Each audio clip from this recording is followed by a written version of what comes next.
هلو everyone, good morning, good evening. بلاش الكور ده مش كوري.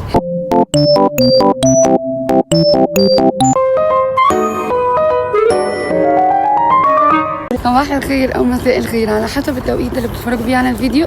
ازيكم عاملين ايه؟ ده في مفاجأة كبيرة جدا. انا في الجامعة بعد غياب اسبوع ونص، صح؟ اسبوع ونص ما روحتش. اول اسبوع كنت كارفه، اول اسبوع انا من النادي اللي كارفين اول اسبوع للكليه. انا عايزه اقول لكم ان انا النهارده كمان جايه متاخر، لا جايه بدري، بس كنت بعمل الكارنيه المترو، صحابي راحوا المحاضرات وانا قلت كده كده متاخره، يعني كده غياب وكده غياب، فقلت اروح اعمل الكارنيه الاول. الحمد لله خلصت، يعني مش خدت وقت كتير. طيب النهارده بقى حبيت اصور لكم الفلوج ده عشان الجامعه بجد وحشتني فيها كل حاجه، الاكل، القعده، الكلام ده كله، خصوصا ان احنا داخلين على رمضان، فعايزه بقى الحق اكل نجرسك. انا مش عارفه بقى بكام بصراحه، فهنشوف مع بعض. ملحوظه، الباب بتاع الجامعه للناس اللي هتدخل ان شاء الله خدمه اجتماعيه، الباب بتاع الجامعه ورا المبنى ده، والكليه اهي، وكمان المبنى اللي انا هدخل احضر فيه فصول ومعامل قدامي يا جماعه. مبنى فصول ومعامل اللي انا بحضر فيه بروتة الكليه اهي، الكليه اهي، هي دي الكليه، ماشي، كليتي هي دي كليتي حبيبتي.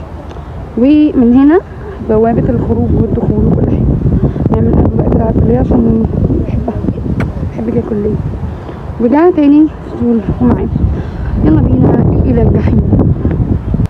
زي ما احنا شفنا بقى مبنى فصول ومعامل اللي انا بحضر فيه، وريتهولكوا هو ده.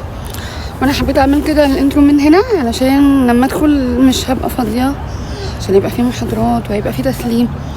وايه كمان مش فاكره ايه كمان، انا مش فاكره بصراحه، بس انا مش مصدقه ان انا جيت الجامعه، انا ما كنتش عايزه اجي اصلا الترم ده. انت مصدقه مش مصدقين؟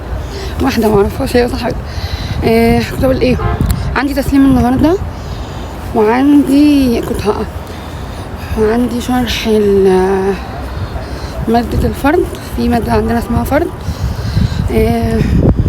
اول اسبوع طلبوا مننا حاجات كتير جدا وانا ما روحتش، فالنهارده بقى عملتها عشان اسلمها، ومش عارفه بقى، يعني مش عارفه هقوم اشرحها ولا اسلمها ولا هديها للليدر بتاعنا ولا هعمل ايه بالظبط. فقلت اقول لكم بقى اللي انا هعمله النهارده. والنهارده ان شاء الله هيبقى يوم حلو وخفيف لطيف وظريف وعفيف، واي حاجه فيها ايف دم يسم مع الصبح. وبس يلا بقى بينا نبدا اليوم ونتقابل بعد المحاضره. نجرسكو بقت ب33 جنيه. انا اول ما دخلت الجامعه في سنه اولى كانت ب12 جنيه ونص. هي مبلغ يغلى في 3 سنين كده. دي اخر مره هاكل فيها نجرسكو.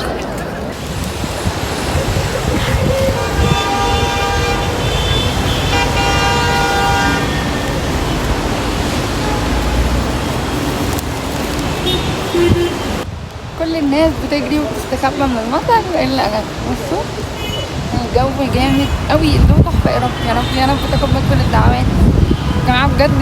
ان شاء الله رمضان ده هيكون خير، لان السنه دي هيبقى رمضان مليان مطر وخير وكل حاجه. كل اللي عايزينه ومحتاجينه بجد. الجو حلو قوي.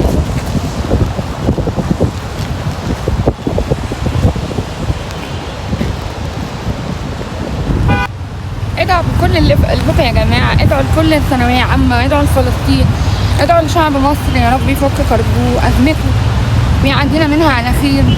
ويا رب ما تحوج حد ابدا، ولا تقهر اب قدام عياله ولا اي حاجه. يا رب عدينا منها على خير. تقبل مننا الدعوات يا رب. كل اللي في نفسه حاجه يحققها، كل اللي بيتعب وبيلاقي يا رب كل اللي يتعب ويلاقي يا رب اشفي كل مريض يا رب، يرحم كل الاموات. تقبل كل الدعوات يا رب، خرجنا منها على خير يا رب. على دخلة رمضان يكون الناس كلها مبسوطه ومرتاحه، ما تقهرش اب قدام عياله في الظروف دي. وان شاء الله كل اللي بيشوف الكومنت ده، كل اللي بيشوف الفيديو ده يا رب اللي في نفسه حاجه يحققها ويكتب له فيها خير. وانا بجد عايزه اقول ان انا عايزه ادعي كل الناس، عايزه ادعي لاي حد في الشارع. والله انا بجد فرحانه جدا. الجو تحفه. بصوا مطر جدا، وانا المفروض اصلا استخبى عشان بتعب من المطر، بس ابدا وبيحصل كل كام مره يعني. عايزه اقول لكم ان انتوا اول لما بتقولوا يا رب، ربنا والله يعني ربنا بجد بيتقبل منكم اي دعوه، اي دعوه ممكن تتخيلوها. كمان زي ما قلت لكم ان السنه دي هيبقى في حاجه مميزه في رمضان، انها هتبقى كل شويه تمطر باذن الله، ومطر ورمضان يعني مش هتحصل كتير. بجد بجد السنه دي لازم نستغل رمضان في كل لحظه وكل ثانيه، يعني بجد جو حلو قوي.